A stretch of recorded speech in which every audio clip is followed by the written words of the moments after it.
I had a collection that had every African American that's been in porn, that ever been in porn from the 70s until up to now. I had the DVDs. Look, it was in this drawer right here. Notice it was stacked like this high.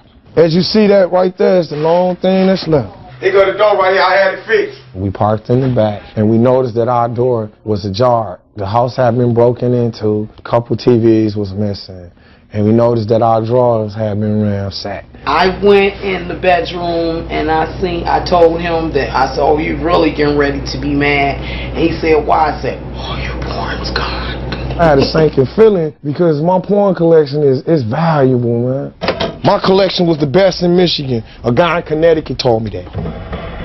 They came upon that and looked at the titles and realized what they had ran across and realized people will pay cash money for them DVDs. What made it valuable was the footage that's on the CDs, you can't get it anymore. Not on the internet or nothing. So this was like your collection, it was like your stamp collection, only it was... Yeah, it was porn. I trade and I collect.